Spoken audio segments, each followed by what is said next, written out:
spiritual parenting. Sa spiritual, tayo po ay mga spiritual na mga magulang na sa mata ng Diyos. Sabi ng ating notes, sundan nyo na lang po sa notes. Sabi rito, the goal of personal discipleship, spiritual parenting, to help a believer through the transition from the habit of daily living, self-dependence, to habit of daily living in God's dependence.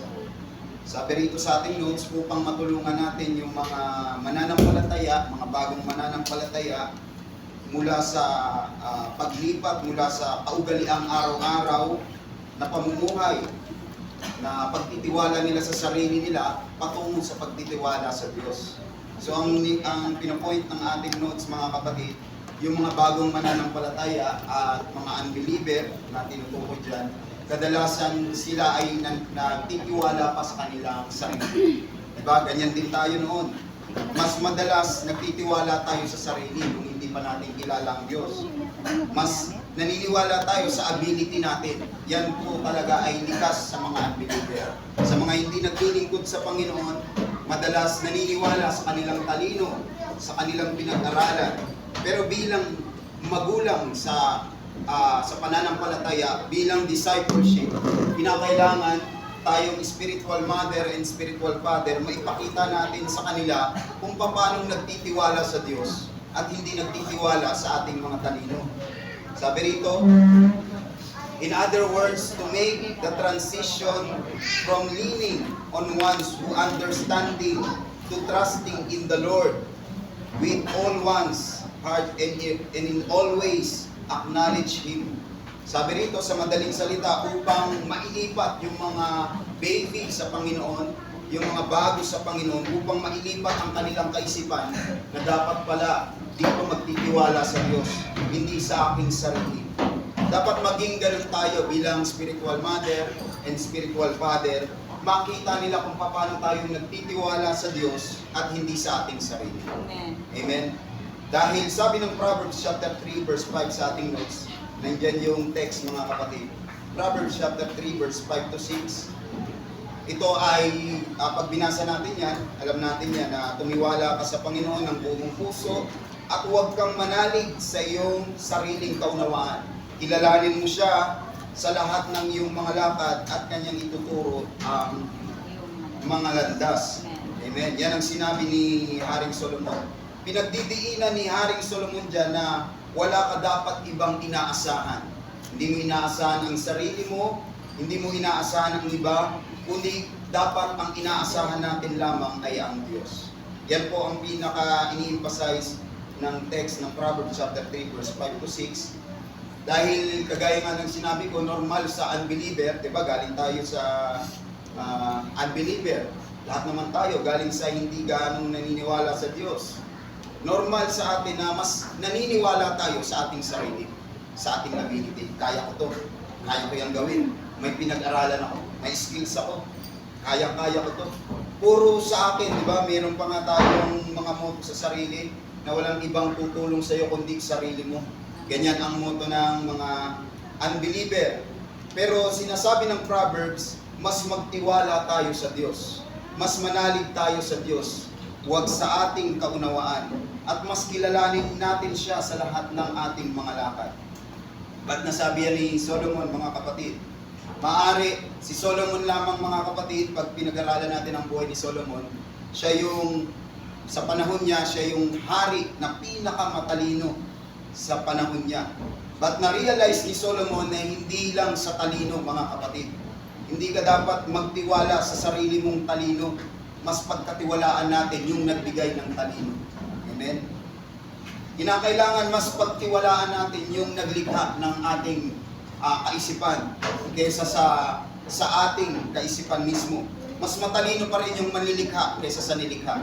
Lagi natin tatandaan, mga kapatid, at lagi nating isa sa puso, mga kapatid, kailanman hindi magiging matalino ang nilikha sa manlilikha. Amen. Ang computer hindi magiging matalino sa creator ng computer. Amen. Pagka sinerch natin sa Google, lalabas yung AI, mga kapatid.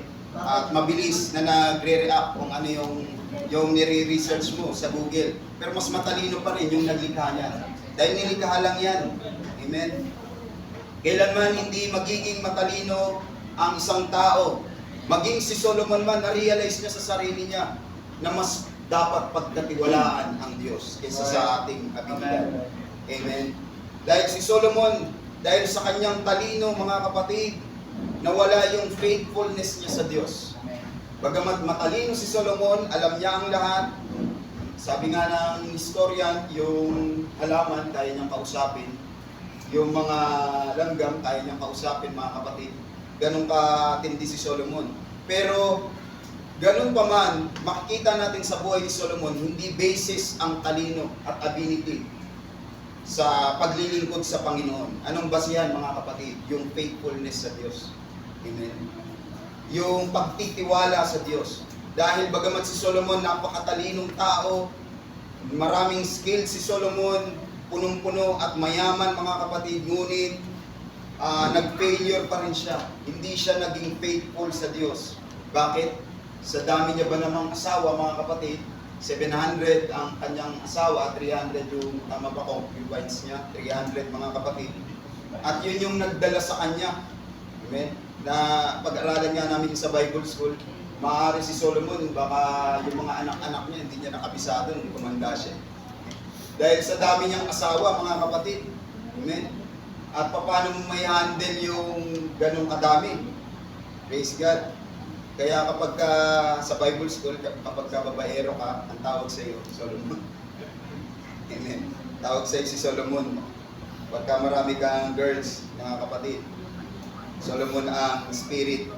But si Solomon, mga kapatid, ganun pa man, naging matalino man siya sa kasaysayan niya, ngunit na failure siya. Pag binasa natin ang buhay ni Solomon, yung mga asawa niya, nagdala ng mga, dahil may mga kanya-kanyang mga rebulto ito, pati si Solomon na matalino, alam niya ang Diyos ay spirit, alam niya na dapat ang sinasamba mo ay spirito, pero nahila siya ng mga asawa niya. Gumawa siya ng altar sa bundok ng Jerusalem at doon sinasamba yung mga rebulto. At nangyari, mga kapatid, dahil sa unfaithfulness, hindi siya naging tapat sa Diyos, hindi siya nanalig sa Diyos, mga kapatid, ang resulta, nung namatay si Solomon, nahati yung kaharian. Nung nahati yung kaharian, nahati ito sa Northern Kingdom of Israel and Southern Kingdom of Judah. Nahati, yun yung resulta, mga kapatid. Anong ibig sabihin nito? Na kapag ang isang tao ay hindi nagtiwala sa Diyos, hindi nanalig, mga kapatid, ang resulta ay hindi maganda sa future. Maaaring hindi ka maging successful. Maaaring masabi natin, yumaman naman ako . Pero kapag wala ka sa Diyos, hindi yan successful, mga kapatid. Amen? Nakamit ko naman, nagkaroon naman ako ng bahay, nagkaroon naman ako ng magandang buhay, marami naman akong pera, pero hindi yan basis ng successful, mga kapatid. Alam niyo ang basis na successful ng buhay? Yung kasama mo ang Diyos. Yan yung pinaka-basis successful. Kadalasan ng mga tao, mas lalo sa mga unbeliever, napakainam na bilang spiritual mothers, spiritual father, may pakita natin sa kanila na ang pinaka taluktok ng tagumpay ay makamit mo ang presensya ng Diyos. Mapaglingkuran mo ang Diyos. Kasi normal sa mga believer, ito mga kapatid, it's a normal. Kahit minsan sa mga Christian, ganito rin ang kaisipan. Ang successful sa kanila, pag mayroon kang magandang bahay, pag mayroon kang magandang sasakyan, mayroon kang magandang, nakapagtapos ka ng pag-aaral, ang layo ng narating mo, diba? Ganyan ang kadalasan ang kaisipan ng mga tao, ng mga unbeliever, mga bagong naglilingkod sa Panginoon. Amen? Pero ang totoong successful bilang spiritual mother, bilang disciple ng Diyos, ipakita natin na ang totoong successful ay yung naglilingkod ng tama sa Diyos. Yung maramdaman natin ang presensya ng Diyos. Yung tayo'y laging naglilingkod sa Panginoon at nananalangin, nagpupuri sa Diyos. Bagamat may pagsubok, bagamat mayroong mga kagulumihanan na nangyayari sa buhay, nagpapatuloy pa rin. Amen? Yun yung totoong successful, mga kapatid. Amen? Hallelujah. tandaan natin ang pagtitiwala sa Diyos. Ito yung very good decision sa lahat ng desisyon. Hallelujah, bago mo gawin ang lahat ng mga bagay. Na kinakailangan ituro natin ito sa bawat isa, na wala ka dapat ibang desisyon kundi magtiwala sa Diyos. Amen. Pag kami nagtanong sa atin, mga unbeliever, sister, brother, ano po bang dapat kong gawin? Ganitong problema ko, ganitong nangyayari sa akin. Isa lang ang laging bukang bibig natin, magtiwala ka sa Diyos. Amen. Laging ganun, bilang spiritual mother, spiritual father, disciple ng Diyos, wala ang ibang lumalabas sa ating bibig, mga kapatid, kundi magtiwala ka sa Diyos. Ibigay yan sa Panginoon. Amen. Sabi sa ating notes, number 1, mga kapatid, sundan nyo na lang. Sa page 101, amen. Sa number 1 tayo, sabi rito, meron po diyang drawing, mga kapatid, para masundan nyo. Sabi rito, represent the unsaved period of time, spiritual death to God, in a personal life, from physical birth to spiritual birth. During this period, self-dependence becomes a habit of daily living, a way of life. Amen. Ang tinutukoy dito sa number 1 ng ating notes, yung mga hindi paligtas, mga kapatid, ito po ay kumakatawan sa mga spiritual death. Sila po ay patay sa mata ng Diyos. Bagamat sila'y buhay, physical, mga kapatid, ngunit sa mata ng Diyos, dahil unbeliever sila, dahil hindi nila tinanggap si Jesus Christ, sila po ay mga patay sa mata ng Diyos. Spiritual death. Amen. Ito yung sinasabi ng Bible, bagamat sila'y buhay, humihinga, ngunit hanggat wala si Jesus sa iyong buhay, sa mata ng Diyos, sila po ay patay. Amen. Hallelujah. Sa buhay ng isang tao mula sa pisikal na kapanganakan, amen, hanggang sa spiritual na kapanganakan, sa panahong ito, hallelujah, mas pinagkakatiwalaan nila ang kanilang sarili. Yung ating notes, doon nakatukoy, mga kapatid. It's a normal daw sa unbeliever, mga kapatid, na lagi naniniwala at nananampalataya sa kanilang sarili. Yung mga patay sa mata ng Diyos, madalas yan, ang pananampalataya nila sa sarili nila. Amen. Hallelujah. Nagiging kaugalian, sabi ng ating notes, pang-araw-araw na pamumuhay. Amen. Ngunit, nang sila ay makarinig ng salita ng Diyos at makita tayo bilang ehemplo, mga disciple ng Diyos, unti-unti yung kanilang buhay ay nagkakaroon ng buhay sa harapan ng Diyos. Ang kanilang pananampalataya, paunti-unti nagkakaroon sila ng malalim na pananampalataya sa Diyos. Kagaya rin natin, mga kapatid. Galing tayo sa hindi naniniwala, hindi nananampalataya sa Diyos. Tayo'y mga patay sa mata ng Diyos. Nung hindi pa tayo naglilingkod sa Panginoon. Amen. Tayo'y mga patay, ngunit tayo'y binuhay ng Diyos nang tayo'y naglingkod na sa Kanya.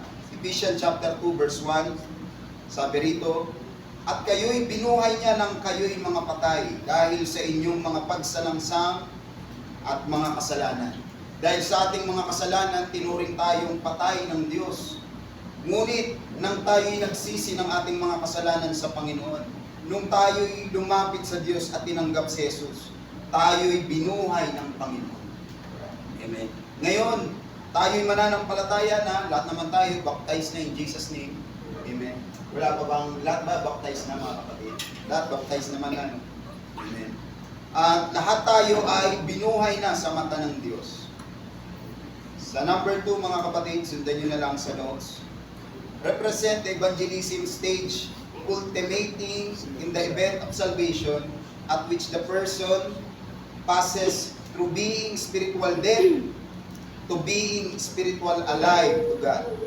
Ang ebanghelismo, mga kapatid, ito ay nagre-represent sa isang taong umabot na sa taluktok ng kaligtasan. Ibig sabihin, pag tinanggap mo yung ebanghelyo sa iyong buhay, ano po ba itong ebanghelyo? Alam naman natin ito, kabisado natin yan, yung ebanghelyo, the death, burial, and resurrection of Jesus Christ. Amen. Kapag tinanggap natin sa ating buhay yun, umabot na tayo sa taluktok ng ating kaligtasan mula sa spiritual na kamatayan papunta sa spiritual na buhay. Amen. Dahil tayo'y mga patay, mga kapatid, lumalakad na walang Diyos, patay sa harapan ng Panginoon, Ngunit nang tinanggap natin yung ebanghelyo, na the death, burial, and resurrection, na walang iba, repentance, water baptism, Holy Ghost baptism, mga kapatid, nung tinanggap natin ito, umabot na tayo sa taluktok ng kaligtasan natin, na tayo ay binuhay na ng Diyos. Amen? Spiritual alive to God. Kaya sabi ni Pablo sa Romans chapter 6 verse 11, gusto niyo bang basahin, mga kapatid? Amen? Basahin niyo po. Romans chapter 6 verse 11. Sino unang makabasa?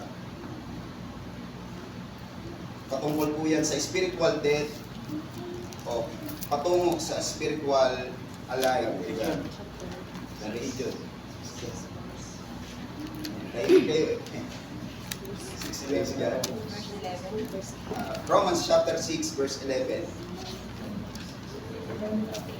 Gayon din naman kayo, bilang inyong kayo tunay na mga patay na sa kasalanan, ngunit mga buhay sa Diyos ay Kristo Jesus. So praise God. Tayo po ay galing sa mga patay dahil sa kasalanan. Ngunit nung ating tinanggap si Jesus, di ba sabi diyan, kay Kristo Jesus, nung tinanggap natin si Jesus, muli tayong binuhay ng Panginoon. Binuhay tayo ng Diyos. Amen. Lahat ng ipinapanganak sa physical, lalo ang mga magulang nila ay mga unbeliever, mga kapatid, naglilingkod sa mundo, hindi kay Kristo, sila po ay patay. Ngunit nung tinanggap nila si Jesus Christ, patungo sa patay, binuhay sila ng Diyos. Amen. Yan yung sinasabi ng Romans chapter 6 verse 11.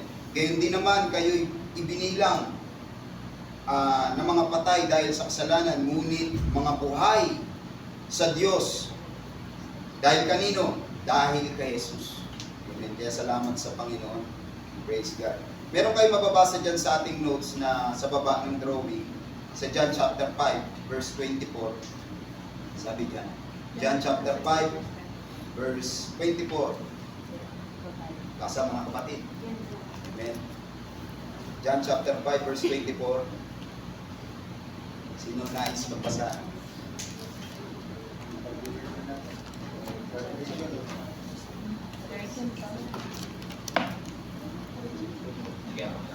John 5, 24. Nahiya ba kayo?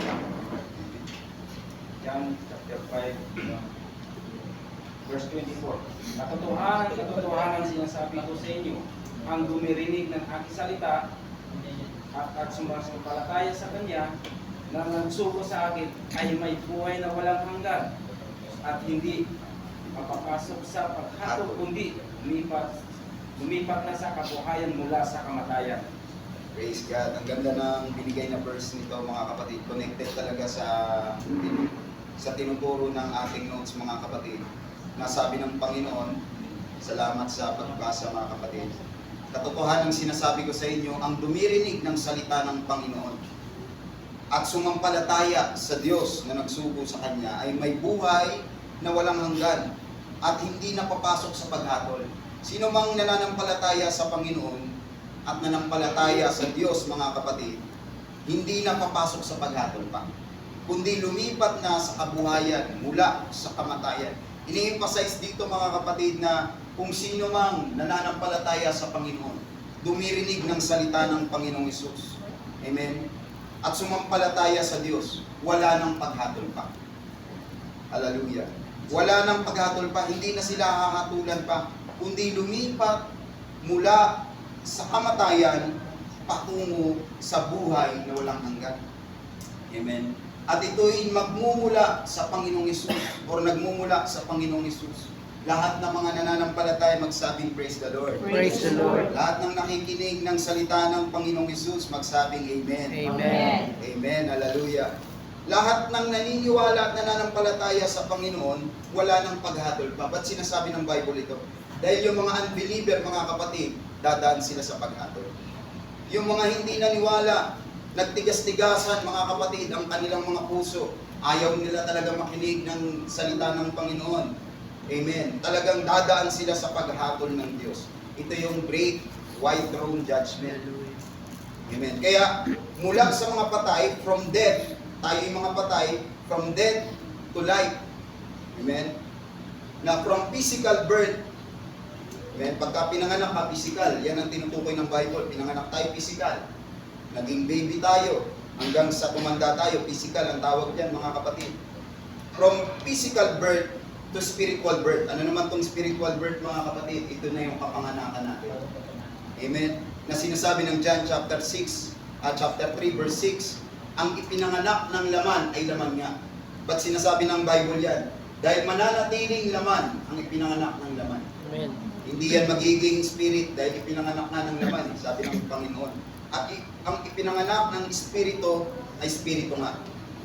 Sabi ng Bible, na sunod na verse niyan, huwag kang magtaka, kinakailangan ng mangyari ito. Bakit mga kapatid? Kailanman ang laman ay merong limit. Ano mang gawin ng tao, mga kapatid, talagang mamamatay ang tao.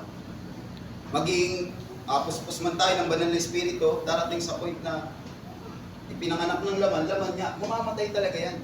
Amen? Si Elon Musk, kung nakapalo kayo doon mga kapatid, lumalabas sa wall ko yun. Nagre-research siya paano madagdagan yung buhay ng tao. Diba? Lumalabas na yung ulo. Ang gagawin, puputulin, dilipat sa mas batang katawan. Ang hirap din mga kapatid. Sabi nga ng komento doon, bago mo i-apply sa amin yan, sa'yo muna. Pag mabuhay ka, saka na lang. Kasi ililipat yung ulo mga kapatid eh. Parang, kunwari, may matanda. Minsan lang tayo Matanda na siya, mayaman. Marami siyang pera. Siyempre, magbabayad na lang siya, bibili siya ng mas batang katawan. Kunwari, katawan ni Brother Idjon, kasi malakas-lakas pa. Ililipat yung ulo. Parang napaka-imposible mga kapatid, no? Amen. Hallelujah. Ililipat yung ulo para yung, nga lang, awkward mga kapatid, no? Yung mukha matanda, tama, no? Yung mukha matanda, yung katawan bata. Awkward mga kapatid. Talagang hindi maaari, kahit gaano katalino ang tao, hindi maaari talaga. Ang ipinanganak ng laman ay laman nga. Mamamatay at mamamatay talaga. Kaya gusto ng Diyos mailipat tayo sa spiritual birth. Dahil itong spiritual birth na ito yung papasok sa eternity na wala ng kamatayan. Amen. Amen.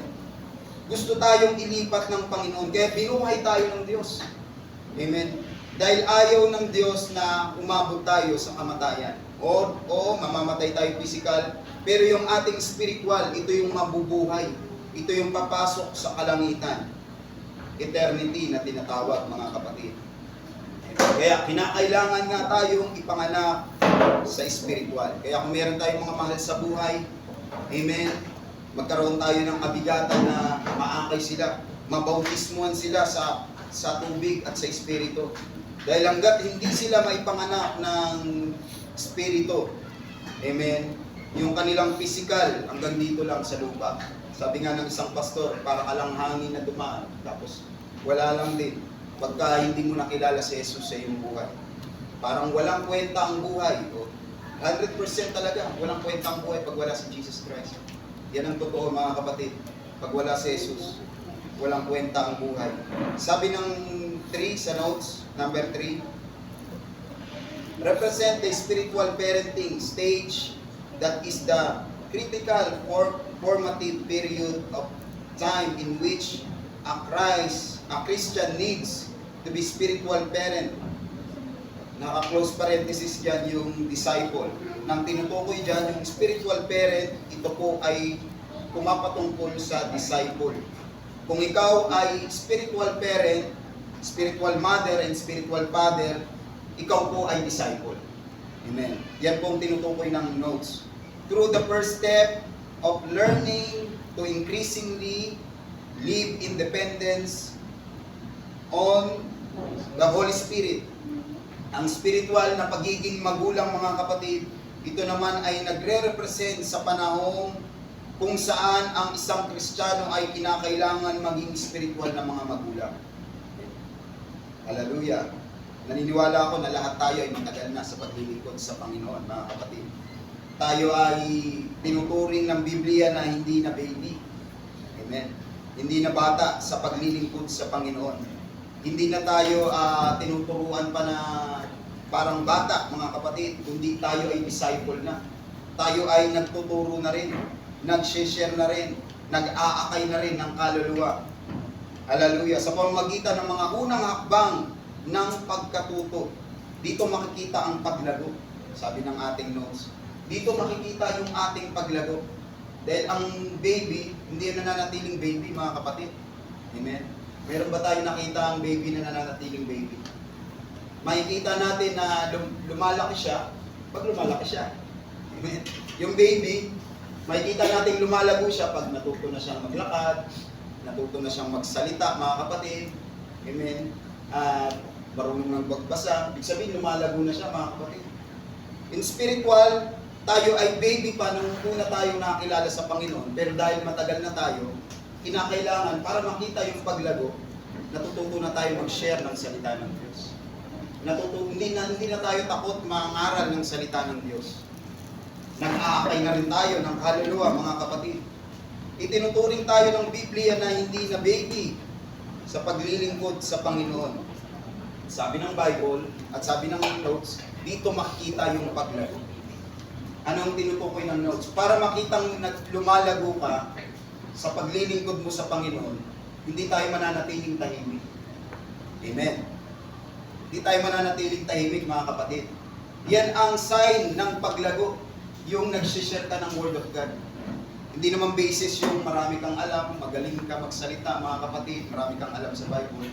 Yung i-testimony mo lang yung buhay mo, kaya nang makaakay ng kaluluwa, mga kapatid. Sabi ng Hebrews chapter 5 verse 12. Hebrews chapter 5 verse 12, dapat sana'y mga taga-pagturo na kayo. Amen. Subalit hanggang ngayon, kinakailangan pa kayong turuan ng mga panimulaing aral tungkol sa mga salita ng Diyos. Dapat sana'y kumakain na kayo ng matigas na pagkain, ngunit hanggang ngayon, gatas pa lamang ang inyong kaya. Amen. Kahit sa panahon ni Pablo, may mga Christian na ganyan, na kahit matagal na sa paglilingkod sa Panginoon, kaya ito nabanggit ni Pablo, o hindi ako nagkakamali kung si Pablo man na nagsasalita dito, kung sino, mga kapatid. Amen. Maaari sa panahon nila, may mga Christian na nananatili pa rin, gatas pa rin ang iniinom. Amen. Hallelujah. Na kahit matagal na sa paglilingkod sa Panginoon, nasa disciple tayo, mga kapatid. Sana maunawaan niyo ang ating tinuturo. Andito po yan sa notes. Na kahit matagal na tayo sa paglilingkod sa Panginoon, maaari sa panahon nila, kaya ito nabanggit ng Bible, it's a normal sa mga Kristiyano na nagiging stagnant, parang baby pa rin sa paglilingkod. Ano yung parang baby? Nahihiya pa rin mag-share ng Word of God. Hindi pa rin kahit patutuo man lang sa kaibigan, sa kapwa, hindi mo maisingit si Jesus. Hindi may buka yung bibig, sabi ni Brother Rolly. Hindi man lang natin may share si Jesus Christ. It's a sign na baby pa rin. Kasi ganyan ang, di ba mga kapatid, pagbago pa, it's a normal pagbago pa, nahiyang magsalita. In spiritual, nahiyang magsalita. Pag baby pa, hindi pa talaga nagsasalita. Normal yan sa baby, hindi pa magsasalita. Baby pa nga. Ngayon, bagong labas pa lang sa sinapupunan. Yan yung baby. Pero pag lumaki na, dapat nagsasalita na. Amen. Kaya ang isang Kristiyano, kapag tumatagal na sa paglilingkod, dapat marunong na rin tayo magsalita ng salita ng Diyos. Dapat na i-share na rin natin si Jesus Christ na sinasabi ng Hebrews chapter 5 na dapat sana ay kumakain na tayo ng matigas na pagkain, ngunit hanggang ngayon, gatas pa lamang ang inyong kaya. Sa verse 13, Hebrews chapter 5 verse 13. Basahin niyo, mga kapatid, sa mga nanay. Hebrews chapter 5 verse 13. Kasunod na verse. Sapagkat bawat tumatanggap ng gatas ay walang karanasan sa salita ng katuwiran, sapagkat siya ay isang sanggol. Yan. So sabi rito, yan ay mababaw na salin. Connected naman dito, mga kapatid.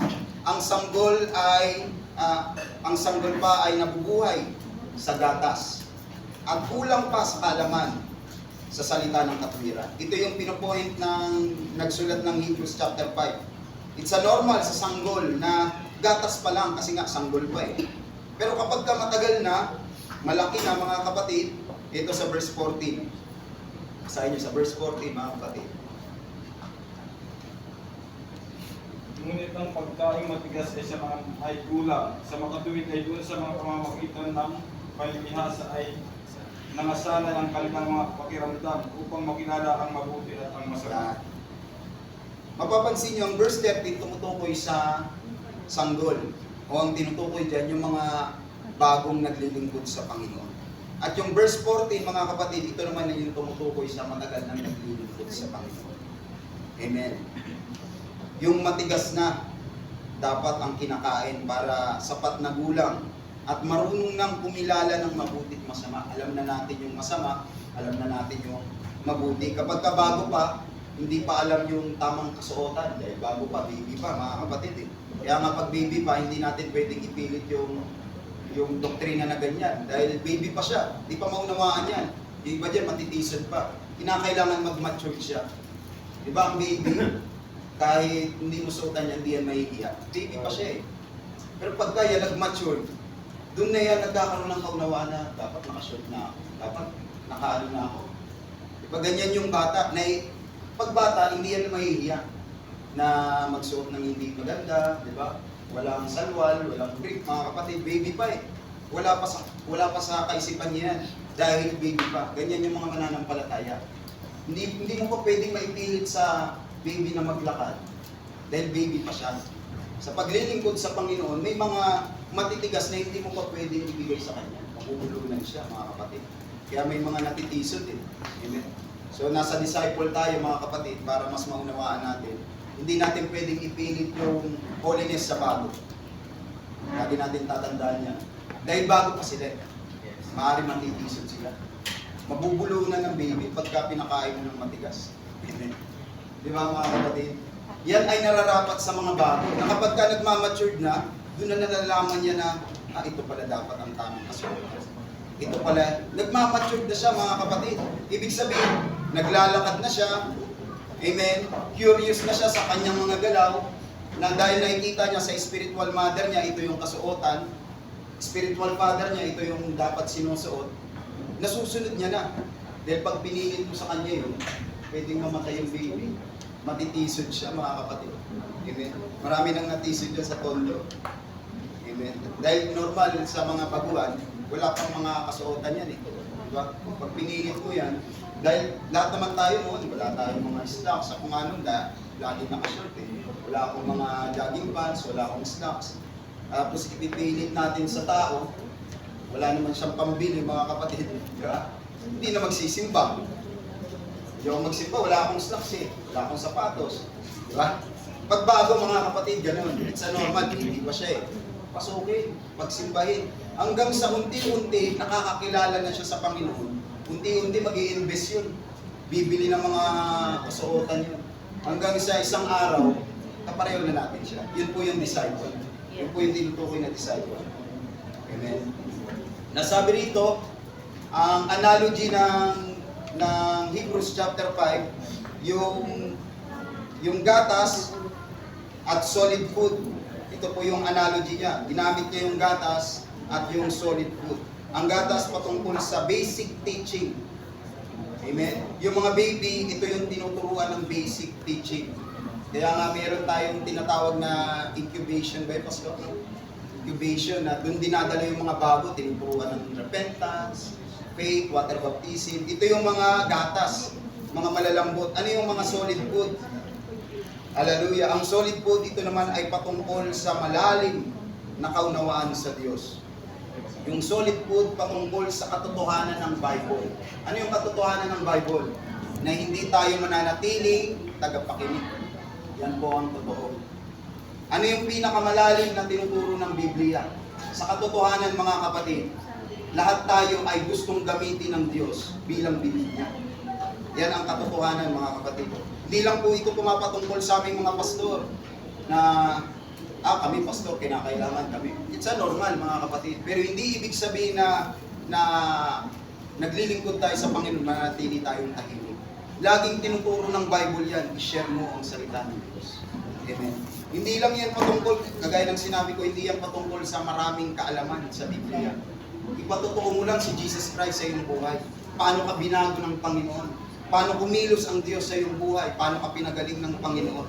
Sa simpleng ganun, mga kapatid, na i-share mo na si Jesus Christ sa buhay ng tao. Sabi ni Pastor Reverend Easton King, nakinig ako ng preaching niya, yung the day of Pentecost daw, sabi niya, sa history, hindi na nasulat sa Bible, pero sa history, nung sila'y nampuspos, the day of Pentecost, Acts chapter 2, 3,000 ang nabaptize sa banal na Espiritu. Dahil sa sobrang kainitan nila, alam ko may mga nakaramdam ng ganyan eh. Sa sobrang kainitan nila, puspos sila ng banal na Espiritu. Lahat ng makakasalubong nila, sinishare nila ng Word of God. Hindi lang si Pedro, kaya ang bilis ng spread, pagkalat ng Word of God, mga kapatid. Dahil lahat ng napuspos sa time na yun, dahil puspos sila, nag-iinit sila, mga kapatid, lahat ng makasalubong nila, sinishare nila ng salita ng Diyos.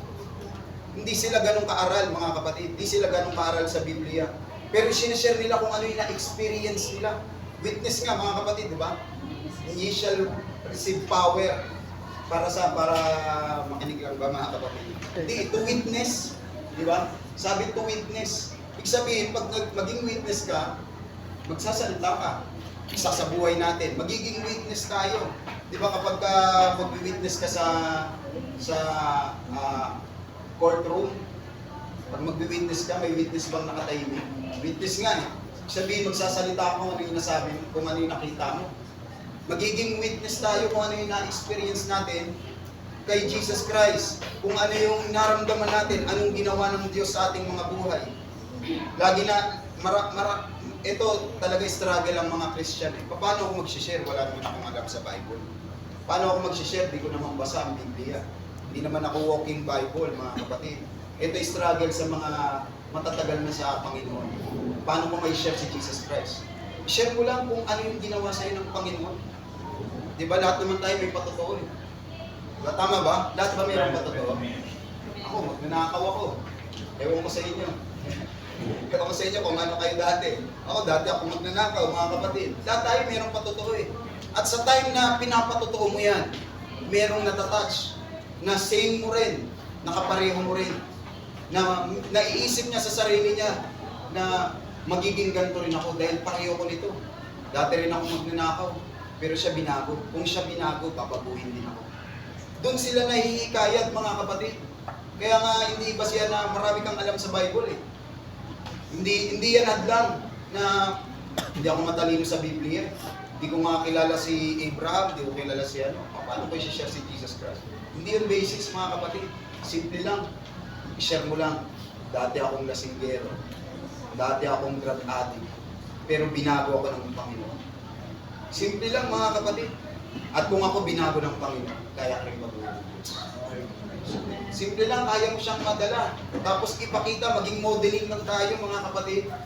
Madadala natin siya sa Panginoon. Hindi natin layunin na dumami, kundi ang layunin natin, ikalat si Jesus. To spread, di ba sabi ng Bible, ikalat ang salita ng Diyos. Amen. Upang sa kanilang kaligtasan. Sa number 4, mga kapatid, sundan nyo sa aking notes, 101, page 101. Amen. Sa number 4 na tayo, represent the process of sanctification. Having been disciple, the believer now has a basic understanding of master-servant relationship and the need to follow the Holy Spirit so as to continue being led and transforming by Him. Ang proseso ng sanctification o pagpapabanal ng mga disipulo o mananampalataya na mayroong basic understanding sa kanyang Panginoon na kinakailangan sumunod sa banal na Espiritu upang magpatuloy sa pagbabago sa pamamagitan niya. Amen. Bilang mga disipulo, kinakailangan tayo ay lumakad sa banal na Espiritu. Leading ng banal na Espiritu, mga kapatid. At sa proseso ng sanctification, dito ginagawa tayong banal ng Diyos. Amen. Pinababanal tayo ng Panginoon. Malapit na ako magtapos. Amen. Para makapagsalita din kayo. Praise God. Dito tayo binabanal ng Diyos, sanctify. Sinasanctify tayo na gaya ng Panginoon. To transform into the image of Jesus Christ. Sanctification, nasa proseso tayo na binabanal tayo ng Diyos. Unti-unti tayong binabanal ng Panginoon at tinatransform ng Panginoon patungo sa imahe ng Panginoong Hesus. Philippians chapter 2 verse 5, let this mind be in you, which also in Christ Jesus. Magkaroon nga kayo ng pag-iisip na ito'y kay Kristo din naman. Ang unang sinasanctify sa atin ng Diyos ay yung ating puso, ang ating isip. Bilang mga disipulo, tayo po ay binabago pa unti-unti. Amen? Hindi ka pa banal na banal. Hindi pa tayo banal na banal. Kaya it's a normal na makakita ka ng kamalian sa kapwa mo bilang mga Kristiyano. Dahil nasa proseso tayo ng sanctification. Sinasanctify tayo unti-unti. At inuhuhulma tayo mga kapatid patungo sa imahe kung ano yung image ni Jesus Christ. Lahat tayo ay nasa process patungo sa pagiging banal na gaya ng Panginoon. Meron pong, ito po yung last mga kapatid. Hallelujah. Meron pong tinatawag na 3-stage sanctification. 3 stage ng pagpapabanal ng Diyos. Meron pong 3 stage. Ano-ano ito? Yung una, positional sanctification. Ito po yung mga taong galing sa kasalanan, yung baby pa sa Panginoon, amen, at nagsisi ng kanilang mga kasalanan, nagpabautismo, amen, at naglingkod sa Panginoon at tinanggap si Jesus bilang tagapagligtas. Ito yung positional sanctification. Ibig sabihin, sila ay pinuposisyon pa, kaya nga positional sanctification. Pinuposisyon pa, hinuhulma pa. Pinuposisyon sa sanctification. Amen. Ito yung mga bago pa. Ipinoposisyon pa. At yung pangalawa mga kapatid, progressive sanctification. Ito po tayo. Lahat tayo ay nasa progressive sanctification.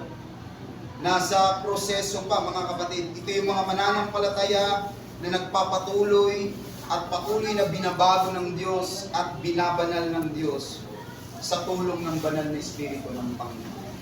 Amen. Lahat tayo ay nasa progressive sanctification. Amen. Nasa proseso pa tayo. At habang nasa proseso pa tayo, syempre nag-aakay din tayo. Na-share natin si Jesus Christ. Dahil paunti-unti tayong binabago ng Panginoon. Ang huli mga kapatid, yung ultimate sanctification. Ano po itong ultimate sanctification? Ito na po yung future states, yung kumpleto ng yung ka-image mo na, yung kabanalan ng Panginoon. Saan ito mangyayari kapag nandun ka na sa kalangitan? Kaya nga, hanggat nandito ka pa sa lupa, nasa proseso pa tayo. Amen? Nasa progressive sanctification pa tayo. Yung ultimate sanctification, nandun na tayo sa fullness na kabanalan. Wala ka na sa laman, mga kapatid. Banal na talaga. Na-sanctify ka na. Yun yung ultimate sanctification. Yung glorified body ka na.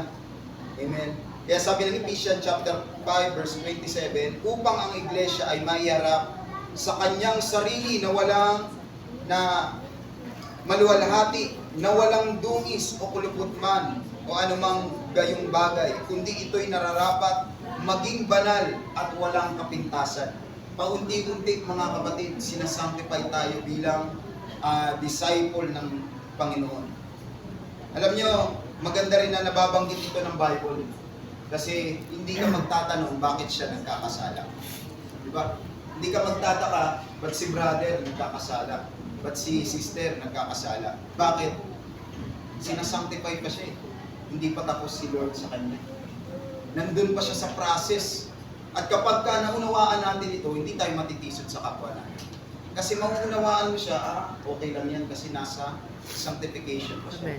Pinaprocess pa siya. Hindi aksidente na nabanggit ito ng notes mga kapatid na sanctification, at para mas maunawaan natin yung word na sanctification, mas lalawak ang kaunawaan natin sa kapwa natin Christian. Bakit niya nangyayari yan? Bakit sa kanya nangyayari yan? Di ba Christian na siya? Dapat hindi niya na ginagawa yan. Hindi mo na itatanong yan. Bakit? Alam mo na nasa proseso siya. Hindi pa siya tapos. Hindi mo husgan yung isang bagay pag hindi pa tapos. Amen? Kasi nga, ginagawa ko eh. Pagka pinipinturahan yung kotse, amen, di ba? Yung kotse pinipinturahan, hindi mo pwedeng husgan yun. Pinipinturahan pa nga lang, hindi pa nga fully finish eh. Pag fully finish, doon ka na magsalita. Amen? Ibig sabihin, nasa process pa. Praise God. Pagka ganun yung ating kaunawaan, mauunawaan natin ang ating mga kapwa at hindi tayo matitiso. Magpapatuloy tayo sa paglilingkod sa Panginoon. Sabi diyan mga kapatid, mababasa nyo diyan sa pinakagilid ng notes. Ito na yung huli. Yung pangalawa pala, yung kanina, pangalawa sa huli. Amen. Sabi rito, judgment of believer for rewarding of loss, of rewarding. Reward basis on what I, by faith, allow the Holy Spirit to do through my life. His fruit. Sa pag-uukom mga kapatid, pag-uukom ng mga mananampalataya, meron pong gantimpala. Amen. Na mangyayari. Pagka wala kang ginawa sa Panginoon, maaari walang gantimpala. Pero merong gantimpala. Dahil sa Biblia, merong tinatawag na dalawang judgment. Ano po itong dalawang judgment na ito? Yung Great White Throne Judgment, yung mga taong hindi naglilingkod sa Panginoon. Sabihin natin, Great White Throne Judgment.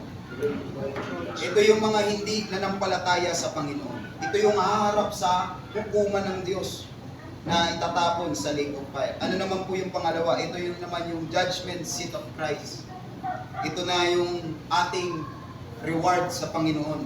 Dito tayo haharap sa judgment seat of Christ. Lahat ng mga Kristiyanong tumanggap sa Panginoon, mga mananampalataya ni Kristo, haharap sa judgment seat of Christ. Para saan? Para tanggapin yung gantimpala. Dahil nagpagamit ka sa Panginoon, ishiner mo yung salita ng Diyos. Basahin natin, last verse. 2 Corinthians chapter 5, verse 10. Basahin niya mga kapatid. 2 Corinthians chapter 5, verse 10. Pagkat tayong lahat ay pinakailangan mahayag sa harapan ng hukuman ni Kristo upang tumanggap ang bawat isa ng mga bagay na ginawa sa pamamagitan ng katawan ayon sa ginawa niya, maging mabuti o masama. Okay. Yan po yung tinatawag na hukuman ni Kristo. Judgment seat of Christ. Yan tayo haharap mga kapatid. Yung mga mananampalataya ni Kristo, mayroong dalawang judgment. Ano yung una? Great White Throne Judgment. Ito yung mga taong hindi naglingkod sa Panginoon. Itinanggap si Jesus, bagamat narinig nila, ayaw nila maglingkod sa Panginoon. Sila po ay haharap sa Great White Throne Judgment. Uhukuman sila. Yung mga hindi na isulat ang pangalan sa aklat ng buhay. Ano naman yung hukuman ni Kristo? Ito yung mga taong naglingkod sa kabila ng hirap, sa kabila ng maraming nakikitang hindi magaganda, pero nagpatuloy maglingkod sa Panginoon. Sa kabila ng lahat ng paghihirap, sabi nga ng Bible, ang magtiis hanggang wakas ay siyang maliligtas, mga kapatid. Ito yung haharap sa hukuman ni Kristo. Para saan? Sabi ng Bible, para tumanggap ng mga bagay na ginawa. Tayo mga disipulo ng Diyos, mga kapatid, amen, naging ehemplo ng Panginoon sa lupa. Sa pagdating ng araw, tayo ay haharap sa Panginoon at tatanggap ng gantimpala galing sa Diyos. Kaya ang pagiging disciple, mga kapatid, may gantimpala yan sa Panginoon. At ang pinaka-great na gantimpala, hindi sa amo natin, hindi sa lupa, hindi sa sports. Ang pinaka-great at ang pinakadakilang gantimpala, yung manggagaling kay Kristo. Amen. Talagang ikagagalak natin yun, mga kapatid. Maaari parang hindi pa natin mahan dahil hindi natin nakikita. Pero si Lord, pagka nagbigay ka na, di ba sabi ng, pagka nandun ka na sa hukuman ng Diyos, sabi ng Bible, thou good and faithful servant. Yan ang sinabi ng Bible. Bilang disipulo, yan ang huli nating maririnig sa Panginoon, sa pagharap natin. Thou good and faithful servant. Sa Panginoon. Palakpakan natin ang Panginoon. Meron kayong mga natutunan, mga kapatid. Alam ko meron naman kayong natutunan at namusap ang Diyos sa bawat isa. Bagamat nagsasalita ako rito, merong impression sa inyo ang Panginoon. Pwede niyong i-share sa mga